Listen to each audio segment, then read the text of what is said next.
हरिओम श्रीराम अंबली. मी वासंती लेले, कोथरूड उपासना केंद्र, पुणे.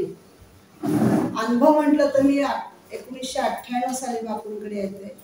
अनुभव काय सांगायचा आहे, काय माझ्या पुढे प्रश्नच असतो. कारण बापूंच्यामुळे आम्ही सगळे सुखात आहोत, सुरक्षित आहोत. बापू आमच्याकडनं सेवा भक्ती करून घेतो.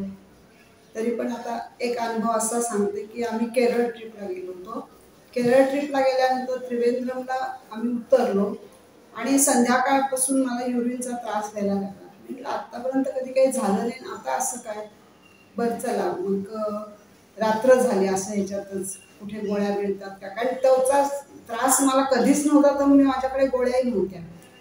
मग ते एक सिटरॅक्स म्हणून एक औषध आहे, ते आणलं त्या मेडिकलकडनं, घेतलं. पण तरी काही त्याचा फायदा झाला नाही. रात्री झोपलो, ह्यांना गाढ झोप लागली, मला तर त्रास होत होता, म्हणजे युरिन पास होत नव्हते. आता काय करावं, मनात आलं की आता नाही, आता आपण जाऊ दे, पुण्यालाच जावं, नको काही नको, आपल्याला काही हे सहन होत नाही. असं घेतलं आणि शेवटी होतीच जवळ उदी, मोठं औषध घेतलं. म्हटलं नाही, आता पाण्यात टाकते ही उदी आणि ते पाणी पिते की ज्यामुळे बापू करेल काय करायचं ते. आणि खरंच मी भांड्यावर पाणी घेतलं, त्याच्यात उदी टाकली आणि पिऊन टाकलं सगळं. आणि 10 मिनिटांनी मला युरिन इतकी साफ झाली की माझं ते सगळंच पळालं. आणि मी म्हटलं हा उदीचा माझा अनुभव. आणि उदीचा अनुभव हा सगळ्यांना आहेच आहे, त्यात हा माझा म्हणजे एक 7-8 वर्षापूर्वीचा अनुभव. आपले बापू लाड कसे करतो, आपली इच्छा कशा पूर्ण करतो.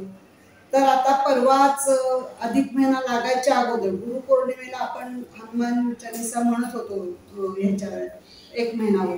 तेव्हा लक्षात आलं की अरे चातुर्मासात आहे, आपण काहीतरी नेम केला पाहिजे. आत्तापर्यंतच्या आयुष्यात नेम वगैरे काही केलेलं नव्हतं, पण ह्या वर्षी काय वाटलं, तो बापू देणार ना इच्छा शक्ती काय असेल तो. मग म्हटलं ह्या वर्षीपासून आता आपण ना एकादशी करू. दर महिन्याला 2 एकादशी येतात, चातुर्मासाच्या एकादशी करू. आणि मग म्हणलं आता एकादशी करू, उपास असतो ठीक आहे, पण त्याला काय करतो, विष्णू सहस्त्रनाम म्हणत जातो मी. कारण आतापर्यंत मी कधी म्हटलेलं नाहीये, मला ते येतही नाहीये. म्हटलं पण आपण प्रयत्न करू विष्णू सहस्त्रनामाचे. आणि आता युट्यूबवर सगळं आलेलं असतं, त्याच्यात आपण करू आणि म्हणूया, असं माझ्या मनात आलं होतं. आणि काय कुणास ठाऊक, आमच्या केंद्रात आमचे राजू वैद्य आहेत ना, त्यांच्या मनात आलं होतं की आपण अगोदर 1 महिना सगळ्यांच्या घरी जाऊन स्वयं भगवानाची अनंत नामावली म्हणायची आणि त्याच्यानंतर विष्णू सहस्त्रनाम म्हणायचं. आणि अशा प्रकारे आम्ही आज संपूर्ण अधिक महिना आजच्या दिवसापर्यंत रोज विष्णू सहस्त्रनाम म्हणतो.